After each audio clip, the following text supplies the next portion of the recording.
About 2 years ago, I moved into a new apartment. The walls were very thin, and because of the fire safety laws in my city, my bedroom had one window, which led into the living room, and none with outside access. The window will be important later. It was 3 bedrooms, one for me, one for the master tenant, and one spare, which at the time was rented out by a pretty friendly guy. Well, friendly guy had issues with his work visa and had to move back to Canada last minute, leaving us only 2 weeks to find another roommate. Our quickest and easiest option was Craigslist. Due to my work schedule, I had no part in the selection process, but was content when the new roommate moved in a little later. He seemed a bit off, but friendly. He was very tall, large guy, but pretty quiet, and not someone I wanted to go out of my way to hang with, but was okay to be around and cordial with. About 2 weeks into his move in, the master tenant left for Hawaii, leaving him and I alone in the home for the month-long duration of his stay. For the first few days, things are normal. All of a sudden, about 4 days into the trip, I'm woken up at about 8 a.m. to a frantic knocking at my door. Roommate, we'll call him Kyle, is standing there. When I open up, looking frazzled, he looks me dead in the eye and says, "So do you want to tell me what went on last night?" To which I was shocked and confused, because I had come home from work about 9 p.m, immediately showered, and went to bed. I explain this to him, and he tells me that he heard me screaming and arguing with someone in my room, that he saw me in the side alley out the window, arguing with our landlord, whom I'd never even seen at that point, that he heard people coming in and out of our house. I tell him no way, none of that ever happened. After staring at me for a little longer, he leaves and doesn't bring it up again. The next morning, I wake up to the same thing. This time, he says he saw me arguing with my boyfriend.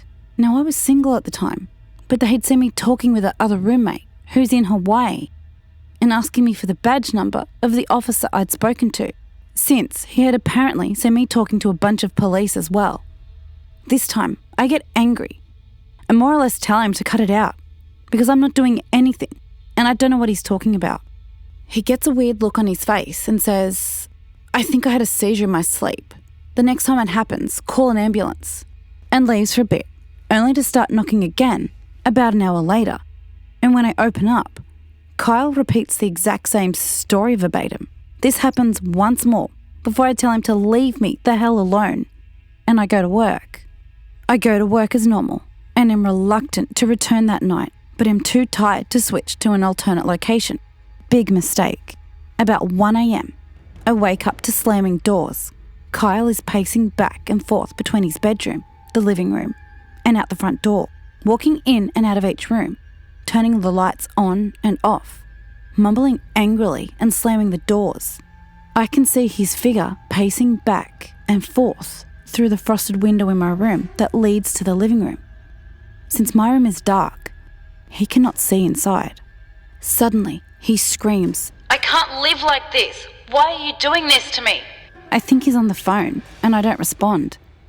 A few minutes later, he screams my name repeatedly, and I realise he's directing it towards me. I knew I had to get the hell out of there.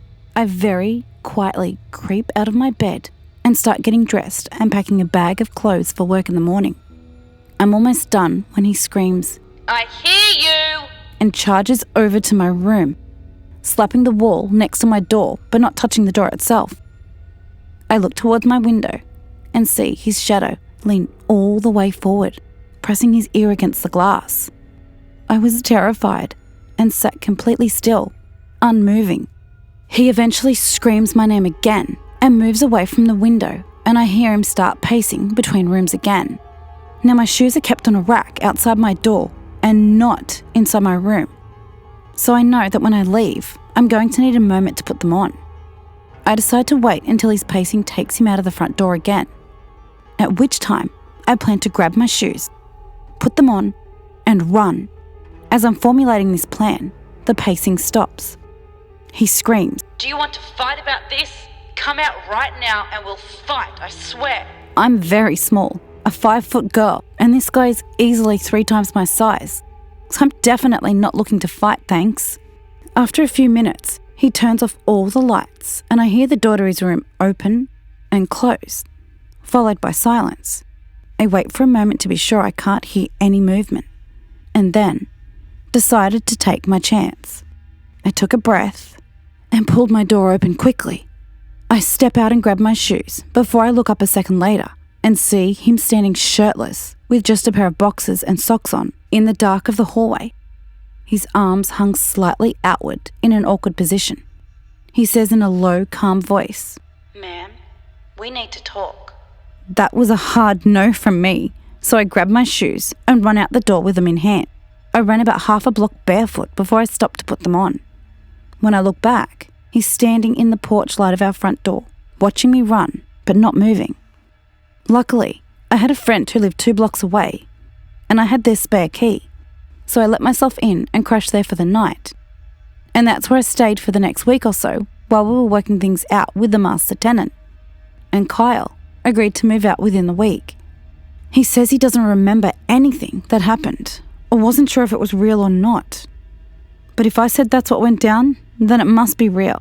The day Kyle left, he sends me a photo of the house key sitting on the table and says, "I'm out." Nothing else. I take a friend over there with me to scout it and ensure that he's actually left. When we get there, we discover that not only had he left a ton of food and furniture, but he had ripped all of the fire alarms out of the ceilings.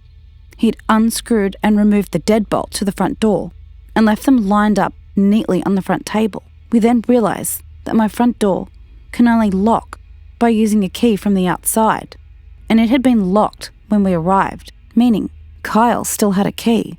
We called a locksmith immediately.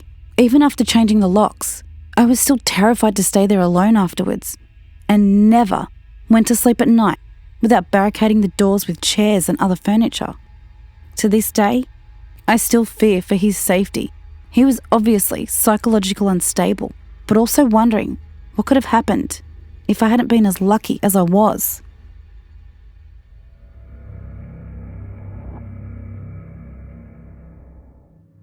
I live in the St. Louis area, and this is a horror story about something that happened to me that almost messed up my life forever. When I was 21 years old, I broke up with my first ever serious girlfriend, who I'd been together with for almost 8 months. Needless to say, I was devastated. I fell into a deep depression. I began using painkillers and Xanax really heavily, and I began looking for any chick I could find to rebound with. I ended up looking on the personal section on Craigslist, and I found an ad for a girl named Stephanie. I began talking to her, and I arranged for her to come and pick me up on a night we had arranged to hook up, and decided to make it a regular thing. She was an older lady, about 35, and a bigger girl, but had enough money to keep me loaded on as much drugs and alcohol that I wanted. To be honest, I kind of used this lady, and used her as my sugar mama, for better lack of a word. After a while, she grew really, really attached to me, and started to want a more serious relationship. Eventually, she started dropping hints about wanting to get married. She said she wanted to do this to help me out so she could get me on her insurance, so I could probably get help for my drug and alcohol problem, which I refused to consider. One day, we got into a big argument, and she told the police that I had been abusing her and got a temporary restraining order on me. A week after she did this, she called me crying her eyes out saying, "Please forgive me, I love you," and all this other stuff, and that she wanted to come pick me up and buy me some dope and alcohol and get me something to eat. And being the addict I am, of course I accepted. From that moment she picked me up, I noticed that she was acting kind of odd. She was usually really talkative and was always on my butt wanting to talk to me about this and that, but on this day, she was oddly quiet. When we got back to her apartment, after I walked in, she pulled my pants down and, well, you get the idea. I had been getting bad vibes off of her the whole night, so after this happened, I immediately asked for a ride back home, which she quickly agreed to do. After I got dropped off at my house, I went inside and sat down with my sister and watched some SpongeBob with her. After being home for about 10 minutes, I got a phone call. I picked it up, and to my surprise, A lady on the other end said, "This is the St. Louis County Police Department. We're going to need you to come outside to talk to you." I ran downstairs and hid my weed and my pills, and then walked outside to figure out what the hell was going on. When I walked outside, there were about 7 different cops on my porch, and they were all pointing tasers and guns at me. One of them hit me in the back of my leg with a nightstick and put me on the ground, and I was handcuffed.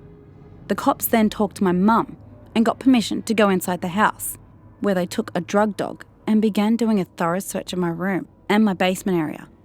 And none of the cops on the scene would even tell me what was going on whenever I asked them a question about why they were here. They told me I would have to talk to the detective at the station. When I got to the police station, I had a bombshell dropped on me. Apparently, this lady had accused me of kidnapping her and raping her. She told the police that she had come to my house to return some of my stuff because we had just broken up, but that I had held a knife to her throat and forced my way back into her vehicle, took her back to her apartment, where I had then apparently raped her repeatedly. Thankfully, I had remembered that we made a couple of stops on the way to her apartment. She'd gone into the gas station to buy a few packets of cigarettes with me, and there was no way that I could have kidnapped her. The police still swabbed me for my DNA, and they also took my clothes for evidence. I was forced to spend the night in St. Louis County Jail, wearing nothing but hospital scrubs. I was released the next morning, but my ordeal was far from over. This lady began constantly stalking me. She would call me every other night at odd times from blocked numbers, either crying into the phone or just begged to talk to me. I also began seeing her vehicle quite a lot in the neighbourhood, even though she lives nowhere near me. I called the police about this a couple of times, but they didn't really seem to care. They told me I would need to go and get a restraining order on her in order to make it stop. I wanted nothing to do with the court system though, because I have a criminal record, and I just decided to ignore her. I hoped that the problem would go away. After a few months, she did stop finally bothering me. However, to this day, sometimes I do still get calls at 2 or 3 in the morning from blocked numbers, and every new girlfriend I get, she messages them on Facebook and tells them how I assaulted her